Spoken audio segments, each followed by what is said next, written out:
வணக்கம். நீங்கள் இணைந்து கொண்டிருப்பது ஐபிசி தமிழின் செய்தி நேரம் நேரலையுடன். முதலில் தலைப்புச் செய்திகள்.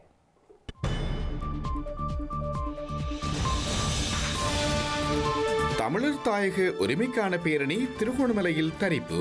மட்டக்களப்பில் நாளை எழுச்சியுடன் நிறைவடைய திட்டம். துருக்கி மற்றும் சிரியாவில் இதுவரை 2000-ஐ தாண்டிய பலிகள். 3000-க்கும் மேற்பட்ட கட்டட இடிபாட்டுக்குள் சிக்கியுள்ள மக்கள். துருக்கி நிலநடுக்கத்தில் இலங்கையர் சிக்கியுள்ளதாக தகவல். மீட்பு பணிகளுக்கு ஸ்ரீலங்காவும் உதவும் என ரணில் அறிவிப்பு. ஸ்ரீலங்காவின் நிதியமைச்சின் முன்னால் இடம்பெற்ற போராட்டத்தில் அமைதியினம். நாளை மறுதினம் பெரும் போர் கிடைக்காததால் துன்பியல் முடிவு. வட மாநிலங்களிலிருந்து தமிழகத்தை நோக்கிய குடிபெயர்வு ஒரு போரே. கடந்த 5 ஆண்டுகளில் 15 மில்லியன் மக்கள் புகுந்ததாக சீமான் செய்தி. இனி விரிவான செய்திகள் தொடர்கின்றன. இலங்கையில் நீண்ட காலமாக இழந்த தமது உரிமைகளை மீட்டெடுக்கும் வகையிலும் தமிழர் தாயகத்துக்குரிய சுயநிர்ணயத்தை காக்கும் தார்மீகத்துக்குரிய கொட்டொலிகளுடன் வடக்கிலிருந்து கிழக்கின் மட்டக்களப்பு நகரும் உரிமைக்கான பேரணி இன்றிரவு திருகோணமலையில் வெறுகல் பகுதியில் தெரிந்துள்ளது. இன்று பகல் திருகோணமலையை சென்றடைந்த பேரணிக்கு எல்லைப் பகுதியில் கூடியிருந்த தமிழ் உணர்வாளர்களால் உற்சாக வரவேற்பு வழங்கப்பட்ட அதேவேளை இன்று கிழக்கு பல்கலைக்கழகத்திலிருந்து சென்றிருந்த மாணவர்களும் இந்த பேரணியுடன் இணைந்து கொண்டுள்ளனர். ஸ்ரீலங்கா காவல்துறையினரின் கெடுபிடிகளுக்கு மத்தியில் இன்று 3ஆம் நாள் பேரணி இடம்பெற்றமை குறிப்பிடத்தக்கது. பல்கலைக்கழக மாணவர்கள் ஏற்பாடு செய்த வடக்கிலிருந்து கிழக்கு நோக்கிய பேரணி 3வது நாளாக இன்றும் பயணித்து வருகிறது. கடந்த 2 நாட்களாக இடம்பெற்ற பேரணி யாழ்ப்பாணத்திலிருந்து கிளிநொச்சி சென்று அங்கிருந்து முல்லைத்தீவு நகரில் நேற்றிரவு நிறைவடைந்த நிலையில் இன்று காலை 10 மணியளவில் முல்லைத்தீவு நகர் பகுதியில் அமைந்துள்ள பண்டாரவன்னியின் சிலை பகுதியில் 3ஆம் நாள் பேரணி ஆரம்பித்தது. அளம்பில் பகுதியில் குருந்தூர் மலைக்கு செல்கின்ற இடத்தில் குருந்தூர் மலையை மீட்கும் வகையிலான கோஷங்களை எழுப்பியிருந்தனர்.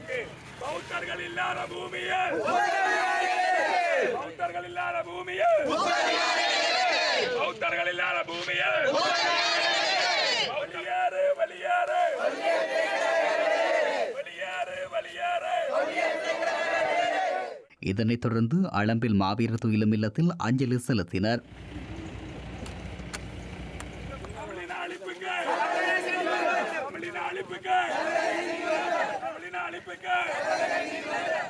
அத்துடன் ஆக்கிரமிப்புகளுக்கு உள்ளாகி இருக்கின்ற நீராவையடி பிள்ளையார் ஆலயத்திலும் வழிபாடுகளை மேற்கொண்டனர்.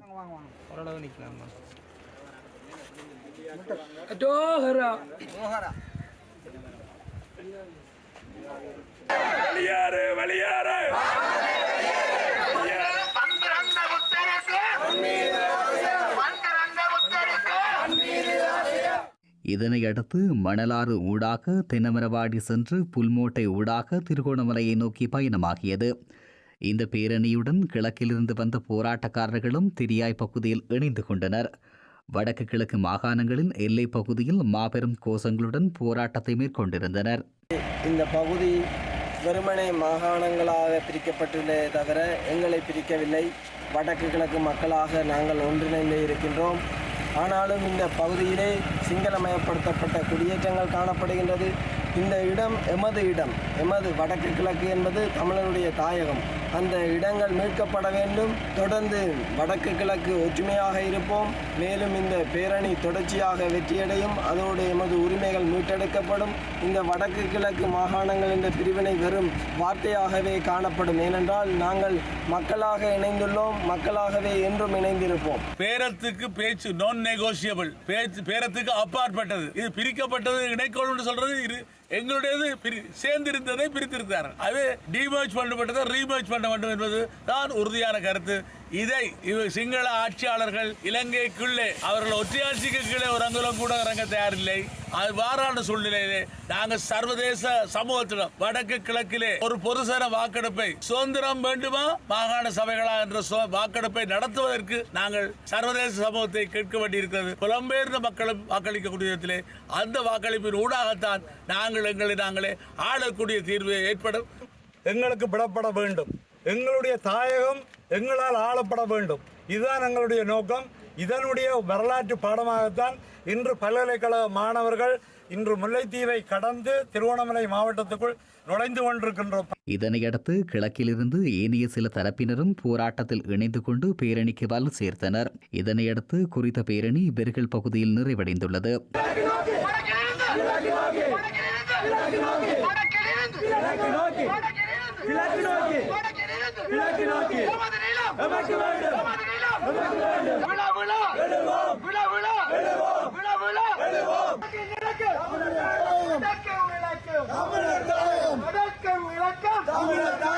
நான்காம் நாள் பேரணி காலை 10 மணிக்கு பெர்கலிலிருந்து ஆரம்பமாகி வாகரை சென்று அங்கிருந்து மட்டக்களப்பு நகரை சென்றடைவதுடன் அம்பாறை மாவட்டத்திலிருந்தும் பேரெழுச்சியாக மக்கள் வந்து இணைந்து மாபெரும் பொதுக்கூட்டத்துடன் பேரெழுச்சியாக நிறைவு பெறவுள்ளது. சர்வதேச நாடுகள் அனைத்தும் தமது தேவைகளை பொருத்தி செயற்படுகின்ற நிலையில் ஈழத்தமிழர்களின் பிரச்சினைகளுக்கு ஒற்றுமையாக இணைந்து தீர்வுகளை வலியுறுத்த வேண்டும் என வேலன் சுவாமிகள் வலியுறுத்தியுள்ளார். அச்சுறுத்தல்களுக்கு மத்தியில் மக்கள் ஒன்று கூடியுள்ள நிலையில் சர்வதேச நாடுகள் தமது கோரிக்கைகளை செவிமடுக்க வேண்டும் என வடக்கிலிருந்து கிழக்கு நோக்கிய பேரணியில் கலந்து கொண்டிருந்த வேலன் சுவாமிகள் திருகோணமலை பகுதியில் வைத்து இதனை தெரிவித்தார். சர்வதேச நாடுகள் அனைத்துமே தங்களுடைய தேவைகளை பொறுத்துத்தான் இயங்குகிறார்கள். ஒவ்வொரு நாட்டு அரசும் தன்னுடைய தேவைக்காகத்தான் ஈழத்தமிழர்களாகிய எங்களுடைய பிரச்சனையையும் அவர்கள் கையாண்டு கொண்டிருக்கிறார்கள். அதனை நாங்கள் அனைவருமே உணர வேண்டும். அதே நேரம் எங்களுடைய மக்கள் அனைவரும் ஒற்றுமையாக எழுச்சியாக ஒரு பேரெழுச்சியாக ஒன்றுபடும் பொழுது எங்களுடைய கோரிக்கைகளை சர்வதேசம் நிச்சயமாக கேட்டுத்தான் ஆக வேண்டும். நீங்கள் ஈழத்தமிழர்களை எடுத்துக்கொண்டால் நாங்கள் ஒரு அரசு இல்லாத இனம், அரசு இல்லாத இனமாக இருந்து கொண்டு இப்படியான எழுச்சி பேரணியை நடத்தும் பொழுது கூட எவ்வளவு தடைகள், எவ்வளவு சவால்கள், எவ்வளவு அச்சுறுத்தல்கள் இவையெல்லாம் நடந்து கொண்டிருக்கின்றன. இப்பொழுது கூட புலனாய்வாளர்கள் இங்கிருந்து இந்த விடயங்கள் அனைத்தையும் பதிவு செய்து கொண்டிருப்பார்கள். இப்படியான ஒரு திறந்த வெளிச்சிறைச்சாலைக்குள்ளேதான் நாங்கள் வாழ்ந்து கொண்டிருக்கிறோம். ஆகவே இந்த சூழ்நிலையிலே இவ்வளவு அச்சுறுத்தல்களுக்கு மத்தியிலும் எங்களுடைய மக்கள் இங்கே ஒன்று திரண்டிருக்கிறார்கள் என்றால் மக்களுக்கு இன்னும் அந்த சுதந்திர தாகம் இருக்கிறது, அந்த வேட்கை இருக்கிறது. அது நிச்சயமாக ஒன்றுபடும் பொழுது, அனைவரையும் ஒன்றுபடுத்தும் பொழுது அனைவருமே மதம், பிரதேசம், சாதியம் போன்ற அனைத்து வேறுபாடுகளையும் கடந்து, கட்சி வேறுபாடுகளை கடந்து அனைவரும் தமிழனாக ஒன்றுபடும் பொழுது சர்வதேச நாடுகள் அனைத்தும் விரும்பியோ விரும்பாமலோ எங்களுடைய கோரிக்கைகளை அவர்கள் நிச்சயம் செவிமடுக்க வேண்டும். ஆகவே அதற்கு மக்கள் எழுச்சிதான் தேவைப்படுகிறது. அதே நேரம் எங்களுடைய மக்கள் பிரதிநிதிகளாக இருக்கக்கூடிய சிவில் செயற்பாட்டாளர்களாக இருக்கலாம், ராஜதந்திரிகளாக இருக்கலாம், அரசியல் ஆய்வாளர்களாக இருக்கலாம், பாராளுமன்ற உறுப்பினர்களாக இருக்கலாம், கட்சி தலைவர்களாக இருக்கலாம், அனைவருமே சர்வதேச நாடுகளோடு எங்களுடைய இனத்தினுடைய விடுதலையை மட்டும் முன்வைத்துக் கொண்டு தங்களுடைய உறவுகளை தொடரும் பொழுது நிச்சயமாக வெற்றி அடையப்படும். ஸ்ரீலங்கா நிதியமைச்சின் செயலாளருக்கு தொழிற்சங்கத்தினர் ஒன்றிணைந்து கடிதம் ஒன்றை கையளிக்க முயன்றபோது கொழும்பில் உள்ள நீதி அமைச்சுக்கு அருகில் பதற்றமான சூழல் ஏற்பட்டுள்ளது. ரணில் ராஜபக்ஷ அரசாங்கம் அதிகாரத்தில் நீடிப்பதற்காக மக்களை சுரண்டு தின்னும் செயற்பாடுகளில் ஈடுபட்டுள்ளதாக இலங்கை ஆசிரியர் சங்கத்தின் செயலாளர் ஜோசப் ஸ்டாலின் குற்றம் சாட்டியுள்ளார். வரிகளை அறவிட்டு மிகவும் நெருக்கடியான நிலைமைக்கு தொழிலாளர்கள் சென்றுள்ள நிலையில் தற்போது வங்கிகளில் பெற்ற கடன்களுக்கு அறவிடப்படும் வட்டி வீதங்கள் அதிகரிக்கப்பட்டுள்ளதால் வாழ்வதற்கு கூட முடியாத நிலை உருவாகியுள்ளதாக தொழிற்சங்கத்தினர் குற்றம் சாட்டியுள்ளனர். ஸ்ரீலங்கா அரசாங்கத்தின் வரி கொள்கைக்கு எதிராக தொழிற்சங்கங்கள் குழு ஒன்று நிதியமைச்சிற்கு கடிதம் ஒன்றை சமர்ப்பிக்க முற்பட்டுள்ளனர். இந்த கடிதத்தை கையளிக்கும் நடவடிக்கைக்கு அனைவரையும் அனுமதிக்க முடியாது என ஸ்ரீலங்கா காவல்துறையினர் தெரிவித்ததை அடுத்து அங்கு பதட்டமான நிலைமை ஏற்பட்டிருந்தது. இதன்போது அங்கு பணிகளில் ஈடுபடுத்தப்பட்டிருந்த காவல்துறையினருடன் தொழிற்சங்கத்தினர் வாக்குவாதத்தில் ஈடுபட்டதுடன் அதிகமான காவல்துறையினர் பணிகளில் ஈடுபடுத்தப்பட்டிருந்தனர். ஒரு கடிதத்தை கையளிப்பதற்காக பலர் செல்ல முடியாது எனவும் அவ்வாறு செல்லும் போது அது பேரணியாக கருதப்படும் எனவும் காவல்துறை அதிகாரி அறிவுறுத்தியுள்ளார். தொழிற்சங்க பிரதிநிதிகளில் 10 பேர் நிதியமைச்சிற்கு சென்று கடிதத்தை கையளிக்க முடியும் என ஸ்ரீலங்கா காவல்துறையினர் தெரிவித்துள்ளனர். எனினும் காவல்துறையினருடன் இலங்கை ஆசிரியர் சங்க செயலாளர் ஜோசப் ஸ்டாலின் உள்ளிட்டவர்கள் வாக்குவாதத்தில் ஈடுபட்டுள்ளனர். காவல்துறையினரின் அறிவுறுத்தலை மீறி செல்வதற்கு முற்பட்ட போது ஜோசப் ஸ்டாலின் உள்ளிட்ட குழுவினரை தடுத்து நிறுத்தியதால் பதற்ற நிலை ஏற்பட்டது. பேச்சு சுதந்திரத்தை ஸ்ரீலங்கா காவல்துறையினர் பறித்தெடுப்பதாக கடிதத்தை கையளிக்க சென்ற தொழிற்சங்கத்தினர் குற்றம் சாட்டியுள்ளனர். குழுவாக சென்ற தொழிற்சங்கத்தினர் காவல்துறையினர் வழிமறித்ததுடன் நீர்த்தாரை பிரயோகம் மேற்கொள்ளும் வாகனமும் சம்பவ இடத்திற்கு வரவழைக்கப்பட்டிருந்தது. அத்துடன் 5 நட்சத்திர விடுதியில் ஸ்ரீலங்கா ஜனாதிபதி ரணில் விக்ரமசிங்கே இருப்பதாலும் பேரணி செல்வதற்கு அனுமதி இல்லை என்பதாலும் தொழிற்சங்க பிரதிநிதிகளில் 10 பேரை மாத்திரம் அனுமதிக்க முடியும் என காவல்துறையினர் கூறியுள்ளனர். மக்கள் வீதியில் நடந்து செல்லுவதற்கு சுதந்திரம் வழங்கப்படவில்லை எனவும் நிதி அமைச்சு நோக்கி சென்ற தொழிற்சங்கத்தினர் குற்றம் சாட்டியுள்ளனர். இறுதியில் 6 தொடக்கம் 7 பேர் மாத்திரமே நிதி அமைச்சிற்குள் கடிதத்தை கையளிப்பதற்கு அனுமதி வழங்கப்பட்டிருந்தது. ஸ்ரீலங்கா அரசாங்கத்தின் வரி கொள்கைக்கு எதிராக நாளை மறுதினம் புதன்கிழமை கொழும்பில் பாரிய தொழிற்சங்க போராட்டம் ஒன்று முன்னெடுக்கப்பட உள்ளது. சுகாதாரத்துறையை தவிர மின்சக்தித்துறை, துறைமுகங்கள், டெலிகாம், நீர் விநியோகத்துறை, வங்கித்துறை, பல்கலைக்கழகத்துறை உள்ளிட்ட 40க்கும் மேற்பட்ட தொழிற்சங்கங்கள் வரி கொள்கைக்கு எதிரான போராட்டத்தில் ஒன்றிணைந்துள்ளதாக அரசு வைத்திய அதிகாரிகள் சங்கத்தின் செயலாளர் வைத்தியர் கலித அலுத்கே தெரிவித்துள்ளார். கோட்டை மற்றும் மருதானை தொழுருந்து நிலையங்கள் மற்றும் ஏனைய முக்கிய பிரதேசங்களில் இன்றைய தினம் அரச வைத்திய அதிகாரிகள் சங்கம் போராட்டம் தொடர்பான துண்டு பிரசுரங்களை விநியோகித்துள்ளது. வரி கொள்கைகளின் நியாயமற்ற தன்மை மற்றும் பொதுமக்களுக்கு ஏற்படும் பாதிப்புகள் குறித்து மக்களுக்கு தெரிவிக்கவே இந்த துண்டு பிரசுரங்கள் விநியோகிக்கப்படுவதாக சங்கத்தின் செயலாளர் வைத்தியர் ஹரித அலுத்கே ஊடகங்களுக்கு தெரிவித்தார். எதேச்சை அதிகாரம் மற்றும் அசாதாரண வரி கொள்கையை தோற்கடிப்பதற்காக இந்த வரி கொள்கையை இந்த நாட்டு மக்களாலும் தொழிற்சங்கத்தினராலும் தாங்கிக் கொள்ளக்கூடியதாக மாற்றுவதற்காக புதிய தொழிற்சங்கத்தினரின் தொழிற்சங்க முன்னணி ஒன்றை ஸ்தாபித்துள்ளோம். இந்த நியாயமற்ற வரி கொள்கை தொடர்பில் மக்களை தெளிவுபடுத்துவதற்காக இந்த துண்டு பிரசுரங்களை விநியோகிக்கின்றோம். இது நாட்டுக்கும் விளைக்கும் தீங்காகும். தொழிற்சங்கத்தினர் நாட்டை விட்டு வெளியேறி வருகின்றனர். இதுவும் மறுபுறம் நாட்டுக்கு தீங்கிழைக்கும் ஒன்று. இது தொடர்பில் பேச்சு நடத்துவதற்கு ஜனாதிபதி மற்றும் சம்பந்தப்பட்ட அதிகாரிகளிடம் தொழிற்சங்கங்கள் கோரிக்கை விடுத்துள்ளன. எனினும் அதிகாரிகள் இதுவரை அதற்கு சாதகமான பதிலளிக்கவில்லை என்பது கவலைக்குரிய விடயமாகும். இந்த வாரம் தீர்மானமிக்கதாக இருக்கும். விசேடமாக இந்த வரி கொள்கையை தோல்வியடையச் செய்வதற்கான பல்வேறு நடவடிக்கைகளுக்கு தயாராகும் வகையில் தொழிற்சங்கத்தினர், தொழிற்சங்க முன்னணியினர் என்ற வகையில் 40க்கும் அதிகமான தொழிற்சங்கத்தினர் வேலைநிறுத்த போராட்டத்தில் பங்கேற்க தமது சம்மதத்தை தெரிவித்துள்ளன. அரசு துறையில் உள்ளவர்கள் மாத்திரமல்லாமல் அரசு தனியார் இணைந்த துறையினரும் தனியார் துறையினரும் தொழிற்சங்க நடவடிக்கையில் ஈடுபட உள்ளனர். துருக்கி மற்றும் சிரியாவில் இன்று அதிகாலை ஏற்பட்ட நிலநடுக்கத்தில் இலங்கையில் எவரும் பாதிக்கப்படவில்லை எனவும் ஒருவரின் தகவல் மாத்திரம் திரட்டப்பட்டு வருவதாகவும் அங்குள்ள இலங்கை தூதரகம் தெரிவித்துள்ளது. இலங்கையர் எவருக்கும் இதுவரை எந்த பாதிப்புகளும் ஏற்படவில்லை என்ற போதிலும் அங்காராவில் உள்ள இலங்கை தூதரகம் நிலைமையை உன்னிப்பாக அவதானித்து வருவதாக ஸ்ரீலங்கா வெளிவிவகார அமைச்சர் அலி சப்ரி தெரிவித்துள்ளார். அத்துடன் நிலநடுக்கத்தால் பாதிக்கப்பட்டுள்ள மக்களுக்கு உதவுவதற்கு தயாராக உள்ளதாக ஸ்ரீலங்கா ஜனாதிபதி ரணில் விக்ரமசிங்க தெரிவித்துள்ளார். இலங்கையில் பொருளாதார நெருக்கடிக்கு மத்தியில் உள்ளூராட்சி மன்ற தேர்தலை நடத்தினால் அரசு சேவையாளர்களுக்கு சம்பளம் வழங்கல் மற்றும் நலன்புரி சேவைகளுக்கான நிதி ஒதுக்கீடு தாமதமாகும் என ஸ்ரீலங்காவின் நிதி ராஜாங்க அமைச்சர் செகான் சேமசிங்க தெரிவித்துள்ளார். கொழும்பில் ஊடகங்களுக்கு கருத்து தெரிவித்த செகான் சேமசிங்க பொருளாதார நெருக்கடிகளுக்கு நிலையான தீர்வு காண்பதே அரசாங்கத்தின் பிரதானமான இலக்கெனவும் தெரிவித்திருந்தார். சர்வதேச நாணய நிதியத்தின் ஒத்துழைப்பை அடுத்த மாதம் பெற்றுக்கொள்ள எதிர்பார்க்கப்பட்டுள்ளதாகவும் இதற்காக அரசாங்கம் பல விடயங்களில் மறுசீரமைப்புகளை முன்னெடுத்துள்ளதெனவும் ஸ்ரீலங்காவின் நிதி ராஜாங்க அமைச்சர் செகான் சேமசிங்க தெரிவித்துள்ளார். நாணய நிதியத்தின் நிபந்தனைகளின் அடிப்படையிலேயே வரி அதிகரிக்கப்பட்டுள்ளதாக குறிப்பிட்டுள்ள அவர் குறுகிய காலத்துக்குள் வரி வருமானத்தை அதிகரித்துக் கொள்ள வேண்டிய நிலை காணப்படுவதாகவும் தெரிவித்துள்ளார்.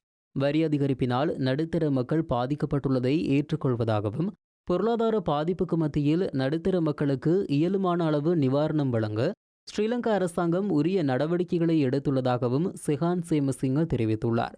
சமூக பாதுகாப்பு, அறவீட்டு தொகை உள்ளிட்ட புதிதாக அறிமுகப்படுத்தப்பட்ட வரி கொள்கைகளை இயலுமான அளவு மட்டுப்படுத்த பல்வேறு மட்டத்தில் பேச்சுவார்த்தைகள் முன்னெடுக்கப்பட்டுள்ளதாகவும் அவர் தெரிவித்துள்ளார். பொருளாதார நெருக்கடிக்கு மத்தியில் தேர்தலை நடத்துமாறு பல்வேறு தரப்பினர் தொடர்ந்து வலியுறுத்துவதாக குறிப்பிட்டுள்ள செகான் சேமசிங்க தற்போதைய சந்தர்ப்பத்தில் அரசியல் காரணிகளுக்கு முக்கியத்துவம் செலுத்த முடியாது என்பதை அரசியல் தரப்பினர் ஏற்றுக்கொள்ள மறுப்பதாகவும் தெரிவித்துள்ளார். ஆஸ்திரேலியாவில் இலங்கையை சேர்ந்த தமிழ் புகலிட கோரிக்கையாளர் ஒருவர் தூக்கிட்டு தற்கொலை செய்து கொண்ட சம்பவம் அதிர்ச்சியை ஏற்படுத்தியுள்ளது. மட்டக்களப்பு புதுக்குடியிருப்பு பகுதியைச் சேர்ந்த 2 பிள்ளைகளின் தந்தையான இளம் குடும்பஸ்தரே இந்த துன்பியல் முடிவை எடுத்துள்ளார். இவரது உடலம் தூக்கில் தொங்கிய நிலையில் மீட்கப்பட்டுள்ளதாக அறிவிக்கப்பட்டுள்ளது. குறித்த புகலிட கோரிக்கையாளர் 2013ஆம் ஆண்டு படகு மூலம் ஆஸ்திரேலியா சென்ற போதிலும் சட்டவிரோத படகு பயணங்கள் மூலம் நுழைவு விசா வழங்குவதில்லை என்ற ஆஸ்திரேலிய அரசாங்கத்தில் இறுக்கமான கொள்கையால் இவருக்கு சுமார் 10 வருடங்களாக நிரந்தர வதிவிட அனுமதி கிடைக்காத நிலையில் குடும்பத்துடன் வாழ்ந்து வந்துள்ளார். கடும் மன அழுத்தத்துக்கு உள்ளாகி இந்த துன்பியல் முடிவை எடுத்துள்ளதாக கூறப்படுகின்றது.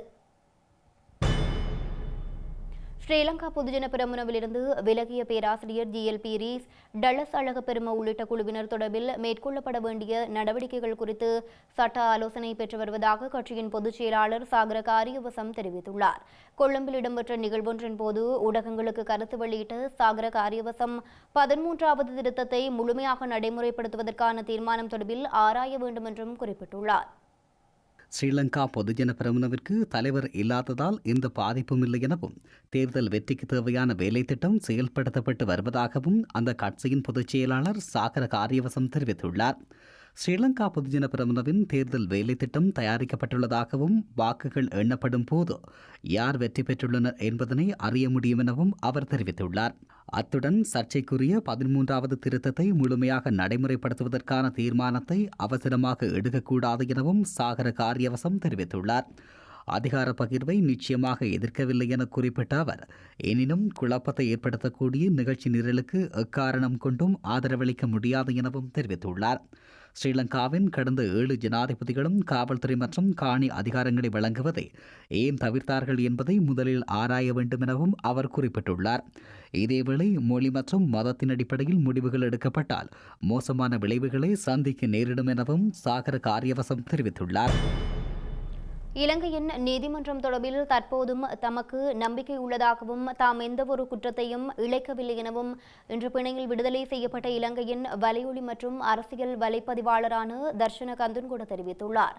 தமக்கு எதிராக குற்றச்சாட்டு முன்வைக்கப்பட்டது முதல் நேற்று கைது செய்யப்பட்டது வரை பல்வேறு தரப்பினரும் தமக்கு உதவிகளை வழங்கியதாகவும் அவர்களுக்கு நன்றி தெரிவிப்பதாகவும் அவர் கூறியுள்ளார். துபாயிலிருந்து நாடு திரும்பிய போது கட்டுநாயக்க விமான நிலையத்தில் கைது செய்யப்பட்ட தர்ஷன கந்துன்கொட 2 சரீரப்பிணைகளில் செல்வதற்கு கொழும்பு கோட்டை நீதவான் அனுமதி வழங்கியுள்ளார். இலங்கையில் கடந்த ஆண்டு மே மாதம் 9ஆம் தேதி நாட்டில் ஏற்பட்ட அமைதியற்ற சூழலின் போது மக்களை தூண்டும் வகையில் காணொளிகளை பதிவேற்றியமை தொடர்பில் சமூக ஊடக செயற்பாட்டாளரான தர்சன கந்துன்கொடவிற்கு எதிராக குற்றம் சாட்டப்பட்டுள்ளது. இந்த வழக்கு தொடர்பில் கைது செய்யப்பட்டு நீதிமன்றத்தில் முன்னிலைப்படுத்தப்பட்ட தர்சன கந்துன்கொடவை தலா 2 லட்சம் ரூபாய் பெறுமதியான 2 சரீர பிணையில் செல்வதற்கு கோட்டை நீதவான் திலினுக்கு அமகி அனுமதி வழங்கியுள்ளார். இந்த வழக்கு எதிர்வரும் மே மாதம் 17ஆம் தேதிக்கு ஒத்திவைத்து நீதவான் உத்தரவிட்டுள்ளார். கடந்த ஆண்டு மே மாதம் 31ஆம் தேதி குற்ற புலனாய்வு திணைக்களத்தில் முன்னிலையாகி 4 மணித்தியாலங்கள் வாக்குமூலம் அளித்த அவரை மேலதிக விசாரணைகளுக்காக கடந்த ஜனவரி 20ஆம் தேதி குற்ற புலனாய்வு பிரிவில் முன்னிலையாகுமாறு அறிவித்தல் அனுப்பப்பட்டிருந்தது. எனினும் தர்சன கந்துன்கொட விசாரணைகளுக்கு முன்னிலையாகாத நிலையில் நாட்டிலிருந்து வெளியேற தடை விதிக்குமாறு கோட்டை நீதவான் நீதிமன்றத்தில் விண்ணப்பம் செய்து குற்ற புலனாய்வு பிரிவு அவருக்கு எதிராக வெளிநாட்டு பயண தடை உத்தரவை பெற்றுக்கொண்டது. எனினும் நீதிமன்றத்திற்கு அறிவிக்காமல் பயண தடையை மீறி வெளிநாடு சென்றிருந்த தர்சன கந்துன்கொட நேற்று ஞாயிற்றுக்கிழமை அதிகாலை நாடு திரும்பியிருந்தார். இதன்போது குடிவரவு குடியகல்வு திணைக்கள அதிகாரிகளால் கைது செய்யப்பட்டிருந்த நிலையில் இன்று அவர் நீதிமன்றத்தால் பிணையில் விடுதலை செய்யப்பட்டுள்ளார். ஊடகவியலாளர்களை வேட்டையாடும் ஸ்ரீலங்கா அரசாங்கத்தின் நடவடிக்கையை வன்மையாக கண்டிப்பதாக ஐக்கிய மக்கள் சக்தி குற்றம் சாட்டியுள்ளது. இவ்வாறான கைதுகள் மூலம் தகவல் அறியும் உரிமையை ஸ்ரீலங்கா அரசாங்கம் மறுப்பதாக ஐக்கிய மக்கள் சக்தியின் நாடாளுமன்ற உறுப்பினர் கவிந்த கே ஷாண்டியவர்த்தன குறிப்பிட்டுள்ளார். விசிடமாக இந்த நாட்டின் சமூக ஊடக செயற்பாட்டாளர் என்ற வகையிலும் குடிசார் செயற்பாட்டாளர் என்ற வகையிலும் இந்த நாட்டு மக்களின் உரிமையாக இருக்கும் தகவல் அறியும் உரிமையை உறுதி செய்திருந்தார். விசேடமாக அரசியல்வாதிகளின் திருட்டு மற்றும் அடக்குமுறை, வர்த்தகர்கள் மற்றும் சில அரசு அதிகாரிகள் தொடர்பில் தகவல்களை பெற்று அதனை அறிக்கையிட்டிருந்தார். விசேடமாக மக்கள் போராட்டத்தின் போதும் இந்த நாட்டு மக்களின் தகவல் அறியும் உரிமையை உறுதி செய்வதற்கு முன்னின்று செயல்பட்ட ஊடகவியலாளராகவும் சமூக ஊடகவியலாளராகவும் இருந்தார். அவருக்கு தொடர்ச்சியாக அச்சுறுத்தல்கள் விடுக்கப்பட்டு வந்ததை நாம் கண்டோம். அவரை குற்றப்புலனாய்வு திணைக்களத்துக்கு அழைத்து அவரை அசௌகரியத்துக்கு உள்ளாக்கும் செயற்பாடுகளையும் நாம் கண்டோம். எனினும் இந்த நாட்டில் பகல் வேளையிலேயே துப்பாக்கிச் சூடு நடத்துகின்றனர், ஆட்கொலை புரிகின்றனர், திருடுகின்றனர், மோசடி செய்கின்றனர், ஊழல் செய்கின்றனர், அரசு சொத்துக்களை கொள்ளையடிக்கின்றனர். அதற்கு நீதியை நிலைநாட்டுவதை விடுத்து இவ்வாறு ஊடகவியலாளர்கள் வேட்டையாடப்படுவதை நாம் தொடர்ச்சியாக காண்கின்றோம். இந்த வேட்டையாடும் நடவடிக்கையை நாம் வன்மையாக கண்டிக்கின்றோம். இன்று அவருக்கு ஓரளவேனும் நியாயம் கிடைத்துள்ளமை தொடர்பில் நீதிமன்றத்துக்கு மதிப்பளிக்கின்றோம். எனினும் கட்சி பேதங்களின்றி இந்த சுயாதீன ஊடகவியலாளருக்காக முன்னின்று அவருக்காக குரல் கொடுக்க எதிர்பார்க்கின்றோம். ஏனெனில் ஊடகவியலாளர்களூடாகவே எமது நாட்டு மக்களுக்கு தகவல் அறிவதற்கான வாய்ப்பு கிடைக்கின்றது. யாழ்ப்பாணம் ஆலடியில் இருந்த மீன் சந்தை தற்போது சக்கலாவீடை பகுதிக்கு மாற்றப்பட்டுள்ள போதிலும் குறித்த பகுதியில் தொடர்ந்தும் மீன் வியாபாரம் இடம்பெற்று வருகின்றமை மக்கள் மத்தியில் குழப்பத்தை ஏற்படுத்தியுள்ளது. புதிய சந்தை கட்டிட தொகுதி அமைக்கப்பட்டுள்ள போதிலும் தமக்கு இந்த விடயம் தொடர்பில் முன்னரே அறிவிக்கப்படவில்லை என மீன் வியாபாரிகள் தெரிவிக்கின்றனர். இந்த நிலையில் குறித்த விடயம் தொடர்பில் IBC தமிழ் கள ஆய்வை மேற்கொண்டிருந்தது. யாழ்ப்பாணம் ஆலடியில் கடந்த காலங்களாக மீன் சந்தை இயங்கி வந்த நிலையில் குறித்த காணி தனியாருக்கு சொந்தமானது என்பதால் சக்கலாபோடை பகுதியில் பிரதேச சபையின் அனுமதியின் பேரில் புதிதாக சந்தை கட்டடத் தொகுதி கட்டப்பட்டு திறந்து வைக்கப்பட்டுள்ளது. எனினும் இந்த விடயம் தொடர்பாக தமக்கு முன்னதாக அறிவிக்கப்படவில்லை எனவும் புதிய கட்டடத்தில் வியாபாரத்தில் ஈடுபடுவது நட்டத்தை ஏற்படுத்துவதாகவும் ஆலடியில் மீன் வியாபாரத்தில் ஈடுபட்டிருந்த மக்கள் தெரிவிக்கின்றனர். இது ஆலடி சந்தை தான். இது இங்கே மக்கள் கூடுற இடம். இங்கே நிறைய மக்கள் கூடுற இடம் தான் இந்த சந்தை. சக்கலாவோடையில் எங்கட விருப்பத்தை கேட்காமல் மக்களின் விருப்பத்தை கேட்காமல் ஒரு சந்தையில் அங்கேருந்து இங்கே வந்து மீன் வேண்ட ஒரு வயசு போன ஆக்கள் அங்கே அவ்வளோ தூரம் வர முடியுமா? இங்கேருந்து வர முடியாது. அப்படி இவியல் என்ன சுயநலமா தங்கட சுயநலத்துக்காகத்தான் இப்படி செய்யுதே ஒழிய இந்த அரசாங்கம் மக்களின் நன்மையை ஒரு நாளும் பார்க்கல. இதில் வச்சு விற்கலாம். அந்த எல்லாரையும் அங்கே வர சொல்லி அங்கே நாங்கள் போனால் ஒரு சனமும் பாறையில் வெயிலையா ஒரு 14 பிளேட்டு கிடக்கு. அந்த பிளேட்டில் 14 பேருக்கு மேலே இருக்கிறேன். இங்கே 50-60 பேர் இருந்து விற்கிற இடத்த இணல் இல்லை. சைக்கிள் விடங்களுக்கு அங்கே இணல் வசதியில் ஒன்றும் இல்லை. புதிய கட்டடத் தொகுதி அமைக்கப்பட்டுள்ளதால் ஆலடியில் இருந்த கட்டடத் தொகுதியும் பிரதேச சபையினால் அடாவடியாக உடைக்கப்பட்டுள்ளதாகவும் அவர்கள் தெரிவிக்கின்றனர். எனினும் குறித்த சந்தை சுகாதார முறைப்படி சக்லாவோடியில் அமைக்கப்பட்டுள்ளதாக பிரதேச சபை தெரிவிக்கின்றது. இந்த நிலையில் குறித்த கட்டடம் இடிக்கப்பட்டமை குறித்தும் மக்கள் கேள்வி எழுப்புகின்றனர். உடைக்க வேண்டிய காரணம் என்ன? இப்போ நாங்களே இப்போ இதுக்கு எங்கே போனார் பிஹெச்? இப்போ கொரோனா வராதா பிஹெச்? அதான் இப்போ வராதா கொரோனா பிஹெச்க்கு? இவ்வளோ சுத்தம் இல்லாமல் வியாபாரம் பண்ணல வர மாட்டோம். இப்போ மக்கள் விரும்பல தானே. எனினும் பிரதேச சபையின் 32 லட்சம் ரூபாய் நிதியில் கட்டப்பட்ட சந்தை தொகுதி வெறுமையாக உள்ளமை தொடர்பில் சந்தை குத்தகைதாரரும் அதிருப்தி வெளியிட்டுள்ளார். நான் 5 நாளாக இதில் இருந்து வெத்திரையும் சாப்பிட்டு தண்ணியை கொடுத்து என்ன கடமையை பார்த்து போடுறேன். இதால் பிரதேச வருமானமும் இல்லை, எனது வாழ்வாதாரமும் இல்லை. நீங்களே 2,92,500 கெடுத்தினேன். எனினும் புதிய கட்டடத் தொகுதி பிரதேச சபையின் முழு அனுமதியுடனேயே கட்டப்பட்டதாக பிரதேச சபையின் தவிசாளர் சுட்டிக்காட்டினார். பிரதேச சபை என்று சொல்றது இது மக்களினுடைய பிரதிநிதிகள் சேர்ந்துதான் சபை இயங்குது. 11 உறுப்பினர்கள் 11 பிரதேசங்களில் இருந்து தெரிவு செய்யப்பட்டு அந்த 11 உறுப்பினர்களுடைய தீர்மானத்தின் பேரில் தான் அந்த இடத்துல மின்சந்தை கட்டப்பட்டது. ஆனால் பொதுமக்களுக்கு இந்த இடம் இலகுவென்று சொல்கிறத விட அந்த இடம் இலகுவென்று தான் நாங்கள் மெம்பர்ஸ் எல்லாம் தீர்மானிச்சினாங்க. ஏனென்று சொன்னால் அந்த இடத்துல 2 வங்கிகள் இருக்கிறது, பலநோக்கு கூட்டுறவு சங்கம் இருக்குது, போஸ்ட் ஆஃபீஸ் இருக்குது, அங்கால புதுரோட்டு சந்தையில் 6 பலசரக்கு கடைகள் இருக்குது. அப்போ மீன் வேண்ட வர்ற பொதுமக்கள் நிச்சயமாக அந்த 6 கடைகள்லையும் தங்களோட பொருட்களை கொள்வனவு செய்கிறதுக்கும் வசதியாக இருக்கும். இந்த இடத்துல நாங்கள் இந்த காணியை சொந்தமாக சொந்தமாக இந்த இடத்துல உள்ள காணியை தந்திருந்தால் நாங்கள் இந்த இடத்துலையே சந்தையை கட்டியிருப்போம். ஆனால் எங்களுக்கு சொந்தமான காணியில் தான் எங்களுக்கு கட்ட முடியும். அந்த அடிப்படையில் நாங்கள் சக்கலாவுடையில் ஏற்கனவே இருந்த சக்கலாவோட காணியில் நாங்கள் மீன் சந்தையை கட்டி அங்கே இப்போ திறந்து விட்டுருக்குறோம். ஆனால் அதை மீறி வியாபாரிகள் இங்கே வியாபாரத்தில் ஈடுபட்டிருக்கணும், பாதைகளில் வியாபாரம் செய்யணும். இதுக்கு சுகாதார வைத்திய அதிகாரியும் எந்த விதமான நடவடிக்கையும் எடுக்கலை. அவரும் வியாபாரிகள் பக்கம் நின்று கொண்டு பிரதேச சபைக்கு அச்சுறுத்தலாகவும் இதாகவும் இருக்கிறார். இந்த விடயம் மீன் வியாபாரிகளுக்கு பாரிய இன்னல்களை ஏற்படுத்தியுள்ளதாக இந்த பிரச்சினை தொடர்பில் IBC தமிழுக்கு தகவல் வழங்கிய குருவரன் சுப்பிரமணியம் என்பவர் தெரிவித்தார். எங்களுக்கு இவ பெர்மிஷன் கொடுத்தா மாத்திரம் போதும். இதை கட்டுறதுக்கு இல்லை மீன் சந்தை வைக்கிறதுக்கு எங்களுக்கு பெர்மிஷன் கொடுத்தா மாத்திரம் போதும். அவையே எடுத்து நடத்தலாம் குத்தகை, பிரதேச சபாவே எடுத்து நடத்தலாம் குத்தகை. ஆனால் நாங்கள் எல்லாம் கட்டி எங்களை மக்கள் வனத்தில் சேர்த்து நாங்கள் எல்லாம் கட்டி அவைகிட்ட பயணம் கொடுக்குறோம். அதுக்கு பிறகு குத்தகை கொடுத்தாலும் என்ன செய்யலாம். ஆனால் மீன் சந்தை இங்கேருந்து மாற்றலாம். ஆனால் இது ஒரு சென்டர். இது இப்போ ஒரு தேர்தல் காலமாக இருக்கிறபடியால் வேறு பல கட்சிகள் இதில் பிரச்சனையை ஏற்படுத்தி பிரதேச சபையின் மேலும் பிரதேச சபை உறுப்பினர்கள் மீதும் பழிய போடுவதற்கான எத்தனிப்புகளில் ஈடுபட்டிருக்குது. இதை பொதுமக்கள் மத்தியில் கொண்டு சென்று எங்களுடைய பிரதேச சபை உறுப்பினர்களுடைய வெற்றியை தடுக்கிறதுக்கான ஒரு முயற்சியாகத்தான் நான் இதை பார்க்கிறேன். யாழ்ப்பாண மாநகர சபை முதல்வர் இமானுவேலே ஆனோல்ட்டை முதல்வராக பிரகடனப்படுத்தி வெளியிடப்பட்ட வர்த்தமானி தொடர்பான வழக்கு விசாரணை ஒத்திவைக்கப்பட்டுள்ளது. இந்த வழக்கை எதிர்வரும் 13ஆம் தேதிக்கு தவணையிட்டு யாழ்ப்பாண மேல் நீதிமன்றம் உத்தரவிட்டுள்ளது.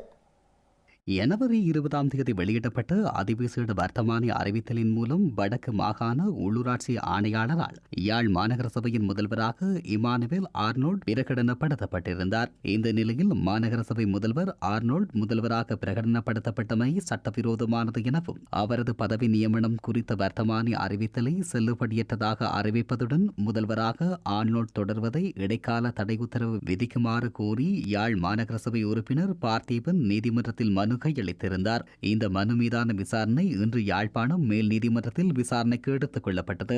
இதன்போது இருதரப்பு சமர்ப்பணங்களை ஆராய்ந்த மேல் நீதிமன்ற நீதிபதி வழக்கை பிப்ரவரி 13 தவணையிட்டார். குறித்த வழக்கில் யாழ் மாநகர முதல்வர் மற்றும் உள்ளூராட்சி ஆணையாளர் சார்பில் சட்டத்தரணி MA சுமந்திரன், K சயந்தன் ஆகியோரும் மனுதாரரான மாநகர சபை உறுப்பினர் பார்த்தீபன் சார்பில் சட்டத்தரணி குருபரன், மணிவண்ணன், திருக்குமரன் ஆகியோரும் முன்னிலையாகி இருந்தனர்.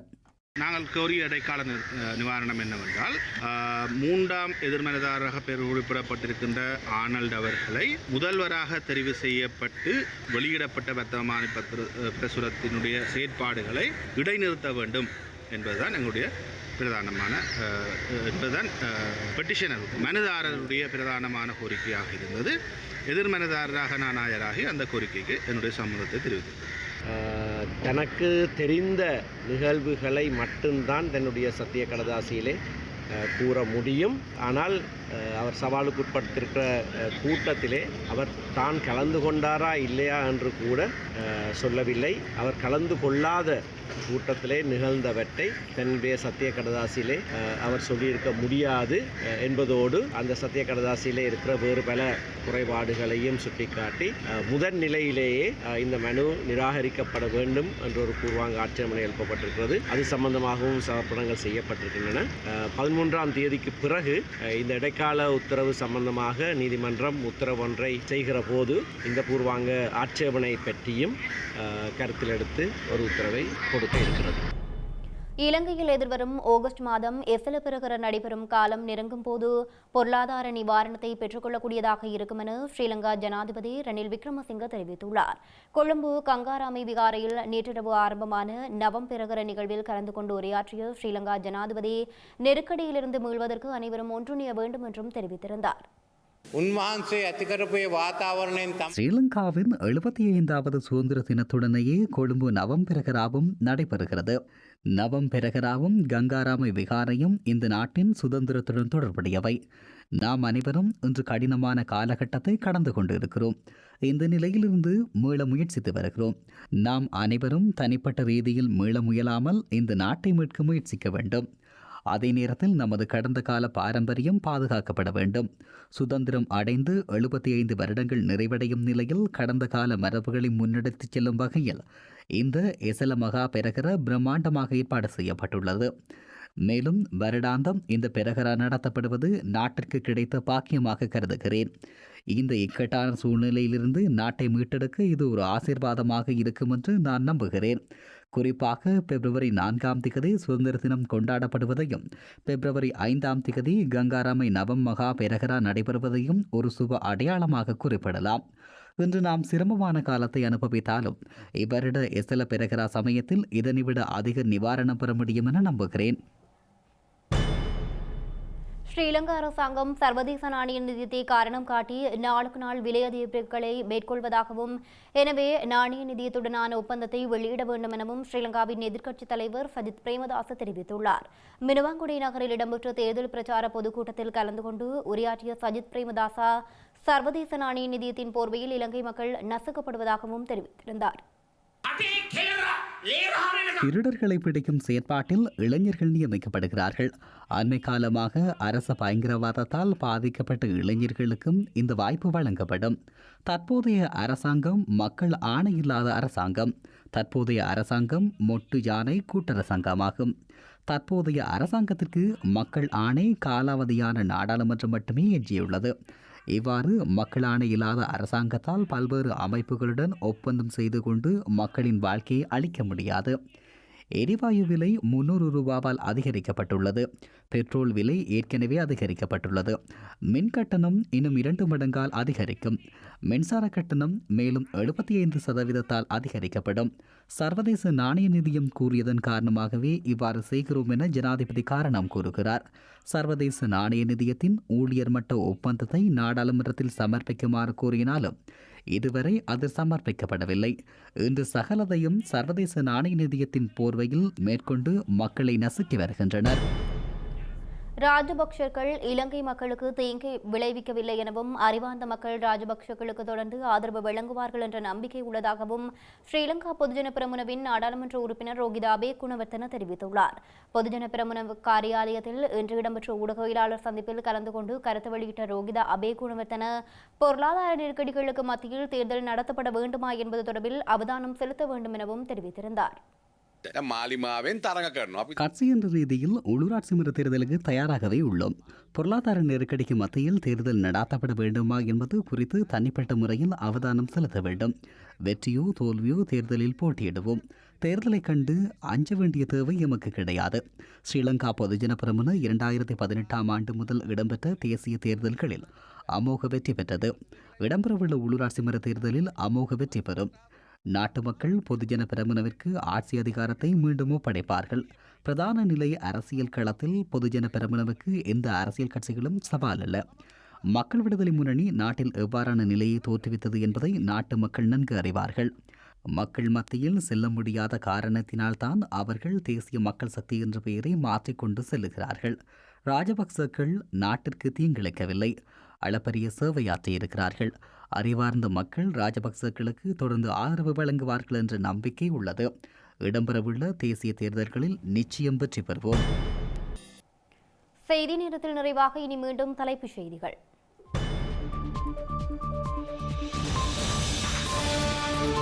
தமிழர் தாயக உரிமைக்கான பேரணி திருகோணமலையில் தரிப்பு. மட்டக்களப்பில் நாளை எழுச்சியுடன் நிறைவடைய திட்டம்.